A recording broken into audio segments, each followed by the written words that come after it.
And we are live. Good morning, crypto warriors, and welcome back to the Gym of the Crypto, episode 955. Today is Tuesday, May 24th, 2022, and I'm King. And I'm Bitcoin Zay, here to bridge the gap between cryptocurrency and the community, Monday through Friday at 10-ish. At 10-ish in today's top stories, Coinbase introduces crypto to Fortune 500, while FTX CEO featured in Time 100. Coinbase offers thousands of tokens and expanded swap service. eBay drops first NFT collection to mainstream buyers, and Central African Republic to launch official crypto hub Sango. But first and foremost, what's going on with those prices? Yeah, so looking at our prices for today, Bitcoin took a shit earlier this morning, $28,979, down 4%. Ethereum, $1,937, down 6% today. Binance Coin at $316, down 4.4%. XRP at 39 cents is down 6.5% today. Cardano at 49 cents, down 8.6%. Solana at 47.92, down 9.4%. And last but not least, a Doggy Coin at 8 cents is down 5.6%. And looking at our biggest gainers for today, Pepe is up 318%, Mr. Web Finance up 271%, and Zoocoin up 252%. And those are your prices for today. A lot of coins taking a deep dive. I think we may see Bitcoin at 20K again. Hey.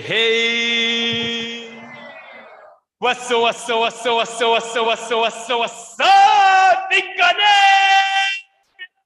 Let's go ahead and get this show going really quick.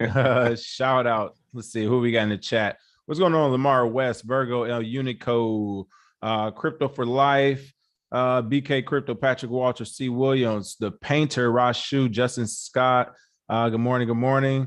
Have you guys, Dr. Boyce Watkins, have we heard of Dr. Boyce Watkins predicting Bitcoin falling under 10,000?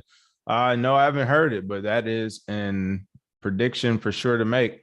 I mean, technically that could be a Richard Hart prediction where it's just like everything's gonna go down 8% eventually, where it's like it hits a flash crash on an exchange. He's like, I told you so. Mm-hmm. So if it does flash crash, who knows? But I don't think we'll get one under 10K. I mean, I don't know. People be I think people will see the dumb, like the dumb moves being made where like people are taking out home loans or whatever, refinancing houses and stuff.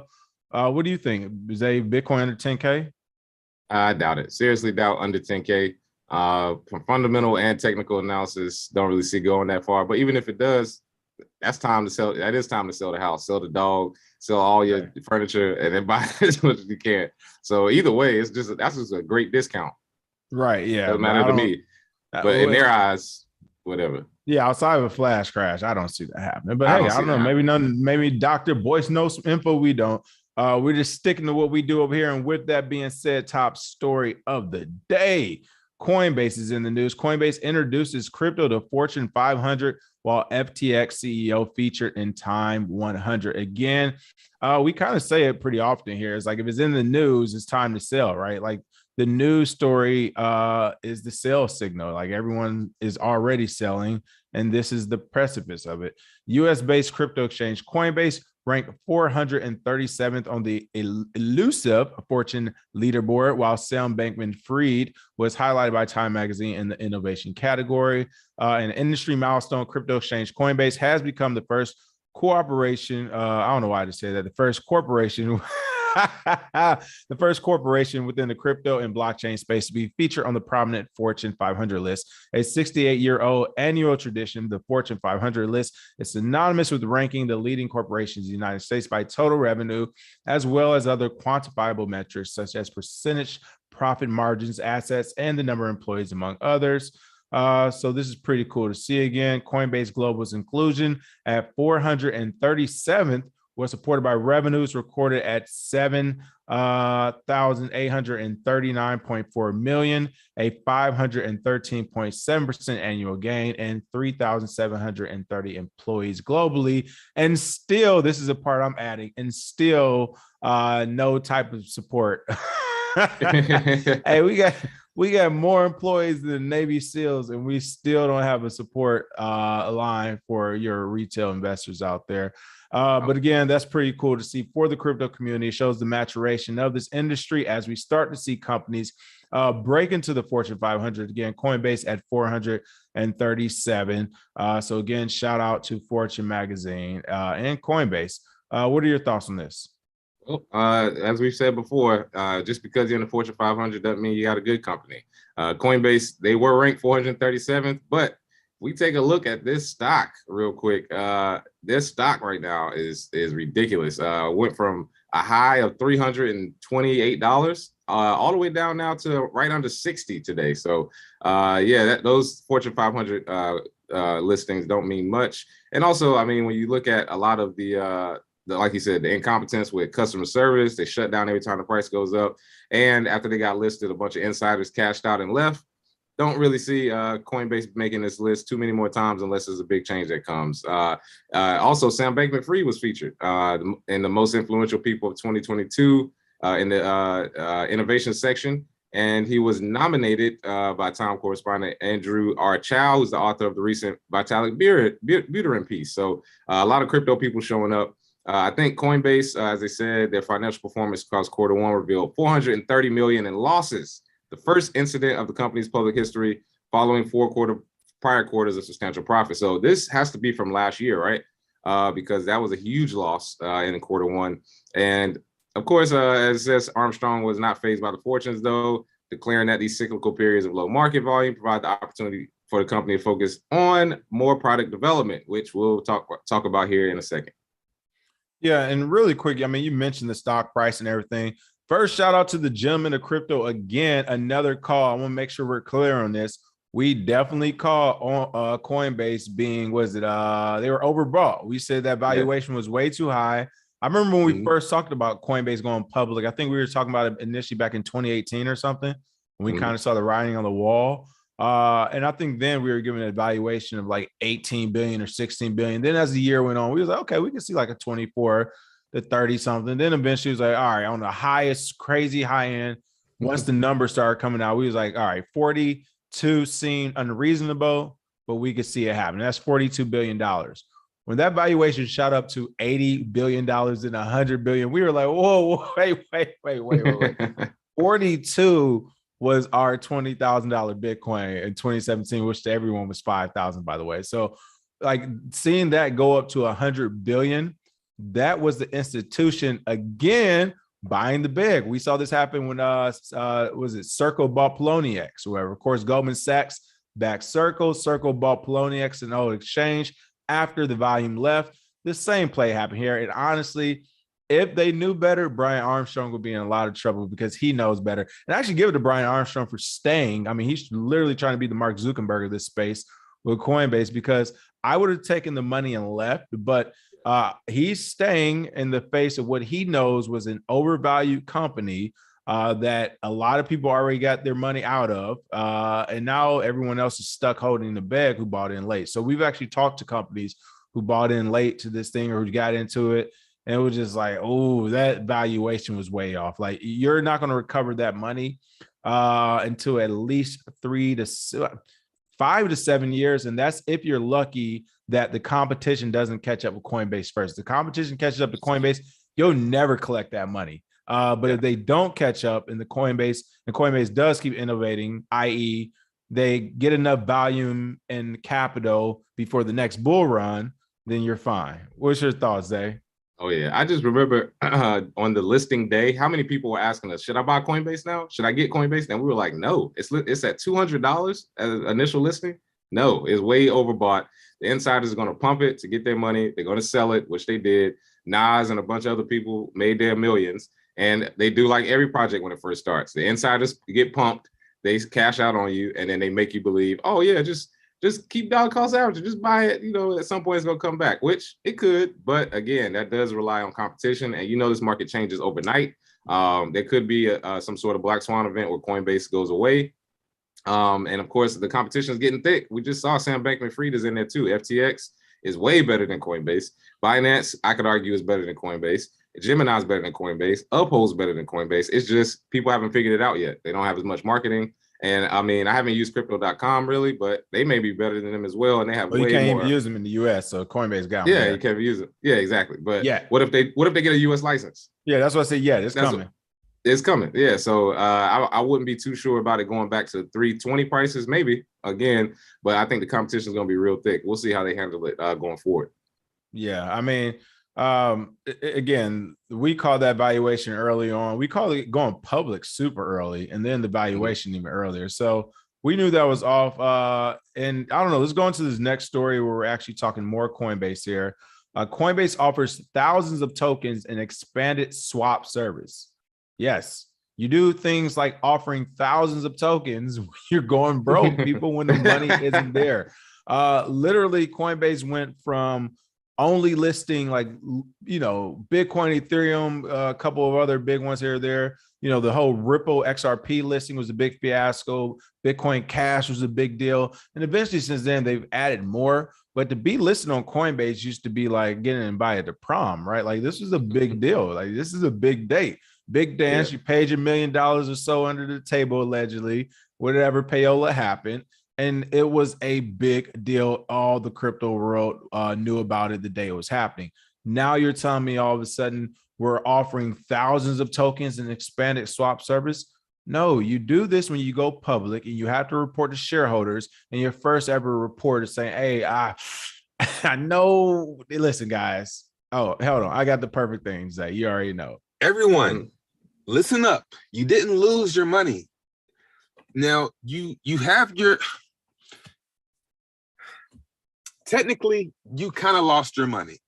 So that is what Coinbase is telling its stockholders, its shareholders, and so on and so forth. And they could get away with this when it was a private company, as it had been, and all you were hearing about was user volume that was increasing, the data and all that. Like all you heard was good news stories because they didn't have to report to anyone. As soon as they go public, they actually have to make these reports public. You see the stock price, and now all of a sudden it's like, yeah, things aren't great. And then literally the same day this stuff comes out, you come out with this new swaps service or whatever you're doing here. I mean, literally you're doing that to get more user volume on board and more transaction fees going. So again, Coinbase has added BNB chain and Avalanche. You talking about getting dangerous to his list of supported networks for the Coinbase wallet, which will give traders far greater access to tokens that are not listed on the Coinbase exchange. Again, this is from a Tuesday blog post from the exchange that boasts that the added functionality will provide access to thousands of tokens, which constitute a greater variety than most traditional centralized exchanges can offer. You have to ask yourself, why is Coinbase all of a sudden doing this when it has never been its ethos? I mean, they were slow to implement SegWit. They didn't want you to trade your Bitcoin, to swap your Bitcoin, to send it anywhere and save money. They wanted you to keep it on exchange. Then literally, they don't list tokens like that. They don't upgrade things. They don't have support for the retail market out there, so on and so forth. But hey, all of a sudden, we want you to have thousands of tokens through our wallet. Kind of sketchy me. What are your thoughts, Bitcoin Zay? Oh yeah, this seems like a desperation play, just to push out as much as possible. Whenever things are good is when it's exclusive, and when it's really hard and scarce to get into it. That's when you have much better quality. And then as you devolve into the money game, you just open it up to everybody. So again, they only have 173 tokens listed on this exchange. Of course, there's thousands available, but I think they realize that if people are going to buy it with our user base, if anybody wants to use it, come on to Coinbase. You can find it here. Because I think low key, they're trying to compete with the DeFi markets. You get on a DeFi exchange, you can get every token on CoinMarketCap, you can swap it. However, with them, they have more of a process to go through. You got to fill out an application.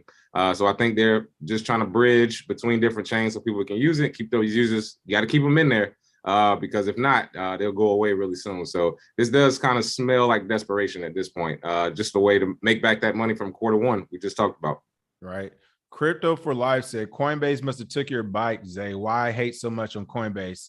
All exchanges are shady. So Crypto for Life, I'm not sure how long you've been in this space, but Coinbase literally, for one, when you say all exchanges, when we first started essentially telling people to get off of Coinbase, it was because they were up to no good back in 2016, 2017, where essentially if you bought too much Bitcoin, they just restricted your wallet, told you to get all of your Bitcoin off of it, or they would just literally stop the buy or sell from happening and wouldn't get back in touch with you for days. So to us, that was like the shadiest thing, but they're still pushing out there the new exchange for new people to go to. Like, that's not the best place for new people to go to. So that's one of the main reasons I think we both personally dislike that exchange, because it's not even doing its job as a exchange. Not to mention, as I just mentioned, they didn't upgrade to SegWit when the entire community did. It didn't cost anything to them, really. They literally just didn't want to do it. What else is going on? Oh, they had insider trading going on allegedly with Bitcoin Cash and XRP, but we don't have to say allegedly, because remember, Roger Ver, insider trading is not illegal in this market. So the list goes on and on, but it's not that it's hate. It's actual, like, no, if you're still using it after all of these reasons and something happens to your crypto, then it's your fault. Hence, also now the stock price is low. It was overvalued, and they let out, or they told people, hey, you should already know, but just remind you, in our terms of service, if we go bankrupt, we can keep your crypto. That is why we hate them, because they could take everyone's bike. And on top of that, I just talked to an employee this weekend of Coinbase who said, fuck Coinbase. So trust me, when I tell you that it's not even just us on the outside. The employees, some of the ones that work there, don't even like Coinbase. They do it because they can make a lot of money, and they're planning their exit to leave the company. So we're giving y'all information that nobody else is going to give you, because everybody's like, oh yeah, it's great. It's ease of use. Hit that referral code in the link. Yeah, that's what I'm saying. Everybody. And again, if you were OGs or back in the day, like a lot of my friends in the Bitcoin space, we all got kicked off Coinbase just out of the blue. Just one day got an email, and I didn't receive my Bitcoin for months. So what I'm saying is they have started out shady because they were moving towards what we knew all along, trying to be a public company. So they got to get on the KYC, AML. They got to hire people from Goldman Sachs. They got to bring in David Marcus from Facebook. We've seen it all, people. If you don't believe us, stay on Coinbase and learn for yourself. And next time there's a huge rise in price and that gray button comes up, I don't want to hear it. I don't want to say here, I couldn't sell, I couldn't buy, I couldn't nothing, blah, blah. And when I complained to customer service, I didn't hear back for weeks. We told you already, May 24th, 2022. We already told you, and we told you years ago. So make your own decision. But again, there's a lot of data to back up what we're talking about. It's not just blind hate. Don't just hate on exchanges. Jake, I'd be interested to know with like what coins are you buying? Because again, here's the thing, people. It all depends on what type of crypto environment you want. If you're saying you like Coinbase because of the ease of use and all that stuff, then you're also saying you like the traditional banking system, because that is literally what Coinbase, and there's nothing wrong with that. It is literally nothing wrong with that. You like using, you like storing it, you like the ease of use, but you, I'm sure, also like, what is it, like a 1099B or whatever else comes at the end of the year for taxes that goes along with it. You're still in the traditional system. You're just kind of playing in crypto, which is cool. But for people who are like, especially people who are early on, like Bitcoin, more or less, they're not trying to be on a centralized system to trade tokens. They don't want their trades and swaps to be tracked or mentioned. So they do like other exchanges and wallets where you don't have to add as much information. So I will say that. But again, this is all about what people like. Some people are here for more Bitcoin. Some people are here for more fiat. That would change the entire way you even look at this ecosystem. So everyone has a different portfolio. All right, what else do we have going on besides Coinbase trying to make that money back? eBay drops first NFT collection to non-crypto mainstream buyers. What's going on with eBay? Oh man, so again, eBay, just like we discussed yesterday with GameStop, everybody is going to have some sort of platform where you can collect NFTs. And they say here, you don't have to be a crypto expert to buy, sell, and collect NFTs. OneOf and eBay are bringing transformative Web3 tech to the next 100 million non-crypto native mass consumers. And what that means is they, just like we said before, any company that wants to expand their user base, make it accessible to everybody. NFTs are for everybody. So what you do is eBay, they have the money, they have the user base.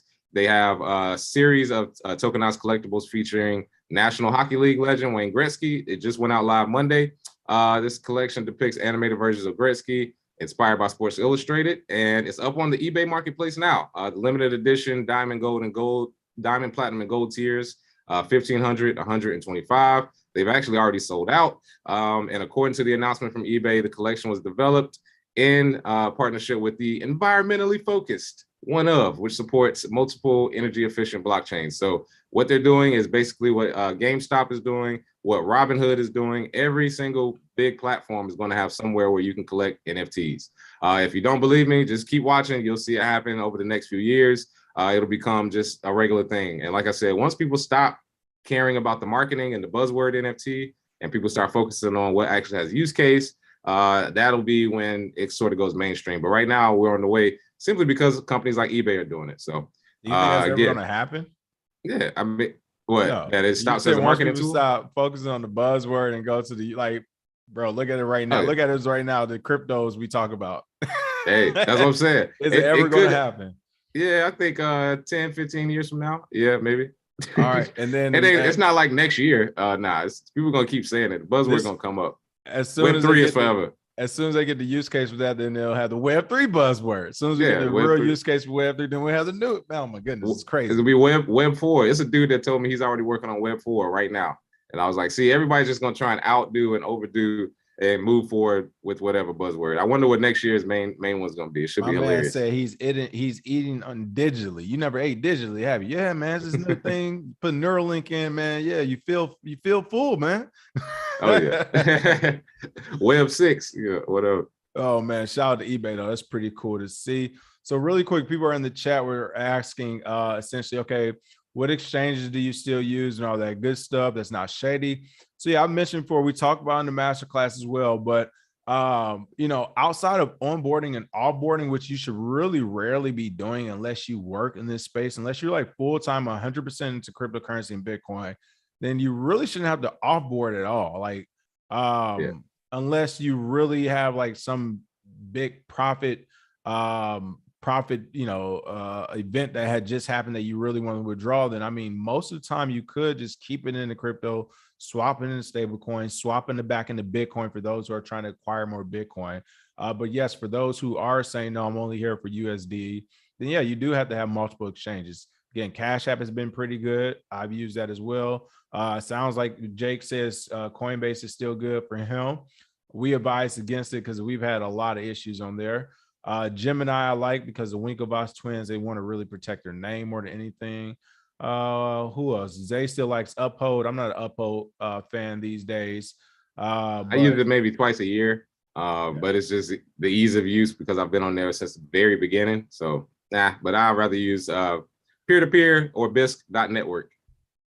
Jake is funny. Listen, Jake said, I got my grandfather old school Negro on me. I trust a good old American white guy when it comes about money. He said, no, I like Coinbase to trade shit coins, not to adopt Bitcoin. No, I feel it. All right, I get you. It actually makes sense then if you're doing it just for the fiat play. I will say too, with Coinbase adding all those shit coins to it, one thing I will say is, yes, definitely be careful. And this is why it's kind of interesting that they're doing it when they're going public or they're already public, is that I've already seen some of the new DeFi tokens that are kind of coming out and some of the things they're doing, and the APYs are crazy. So there was already this big lawsuit against Robinhood, essentially saying, hey, you target minors or younger people the way you're advertising. I can literally see Coinbase having these same issues once they start to open this thing up and you getting these like, oh yeah, get 3,000% APY in your wallet. All it's going to take is enough people to get hit by it. And all of a sudden it's Coinbase's fault. I never knew about this or had an opportunity to enter this part of the ecosystem without you, Coinbase. This is your fault. So I don't know. It might be a double-edged sword. Yeah, most likely. Virgo said eBay just put a hacker target on their back. Every company that does this. So hopefully these security guys they got, I'm sure eBay has enough security guys to protect against it, just like GameStop, just like Robinhood, and some of the smaller like phishing scams and like the links, like the Beeple link yesterday. That's how people are getting the NFTs stolen most of the time. But hopefully there is no big breach, and then if all the NFTs that are there get stolen, that's gonna be they're donezo with that. So MoonPay, do you like MoonPay? MoonPay is good, but I've only used it a couple times. It's connected to one of the wallets that I use. I believe BRD. So it's good enough. But again, like people, you got to understand if you dollar cost averaging or if you're buying in chunks, either way, it doesn't matter where you use it. Whatever you like, whatever's easy for you. Like I said, we don't discriminate as far as what you use because I don't know, something may be easier for you. Plus where you live I could tell you to use Cash App, but you can't do it in New York or you can't do it in Hawaii. So it's different strokes for different folks, people. Yeah. So we just giving you the options. Yeah, and a few things also, again, if you want to deep dive on this, people, we go over in the masterclass. So check out the masterclass. You have already known this. Young ears, Gemini and Coinbase now require Plaid accounts in order for bank wires. My fourth bank since 2015 doesn't work with Plaid, running out of local banks, hands tied in New York State for on and offboarding USD. Yeah, again, that's why this whole thing, the reason why this all started with Bitcoin. It didn't start with crypto. So you need to decide what, like, if you're doing this for fiat, the fiat ecosystem doesn't even want you here, nor really do we, but we're tolerant. If you're doing it for Bitcoin, then you have to change your mind state about how you're getting into it, because you shouldn't be offboard. Like, offboarding shouldn't be an issue, people. Like, that shouldn't be a huge issue you go through a lot of. How do I get my money off? Because if that's the case, you may want to stop putting it in. It doesn't sound like it's discretionary income to me. Nor does it sound like you truly believe in what you're doing with it. So why are you putting the capital in if you're just taking it off? Also, yeah, quick swap, like quick swap, and there's a couple other DEXs. Again, check out the masterclass. We go into detail about all those, like 1 inch. All those are pretty good so far. They've been doing really well on that. Let's see. Last but certainly not least, Central African Republic to launch official crypto hub, Sango. I hope I'm not saying that wrong. The Central African Republic prepares to launch its first major crypto hub shortly after the National Assembly adopted Bitcoin as legal tender. What's going on? Is it Sango? How to pronounce it? What's going on there? I believe it's Sango, but if somebody can correct us in the comments, if they know exactly, let us know. Sango, baby. Sango. Sound like a new drink we get on the brunch. Bango. Freedom Sangos. Yeah, exactly. It doesn't sound like an energy drink. Let's see. Central African Republic President Faustin Archange Touadera took to Twitter to announce the upcoming launch of the country's first major crypto initiative, dubbed Sango. The creation, that sounds like a Disney movie, actually. But it comes right after they unanimously adopted Bitcoin as legal tender. Literally, I don't think you can get a unanimous vote on almost anything in government. So that's actually huge. He actually tweeted it out right here. They're pleased to showcase the first concrete initiative. It goes beyond politics and administration and has the potential to reshape Central African Republic financial system, Bitcoin, sango.org. So yeah, go there and visit. But he introduced the project as a legal cryptocurrency investment platform, and it's their first crypto initiative. So again, we keep saying there are countries adopting Bitcoin. There's 44 of them that just met in El Salvador, sort of like the Bitcoin Bretton Woods, so to say. And some of these countries, like Central Africa, unanimous vote. And as soon as they did it, a couple of weeks later, they got their first platform. They're only going to expand as fast as they can because Bitcoin is the plan B. Most countries and companies and people are going to need that plan B. So shout out to them. Second country ever. There it is. Sango. Sango. The crypto initiative. Anybody with getting to the point where anybody with a phone can basically have access to markets. And that's one thing Reggie says all the time. He says that the most important thing is access to markets. And that's what's happening now. So now that you have the internet, we have the tech behind it, access to markets, Central African Republic's on it. There it is. Shout out to them.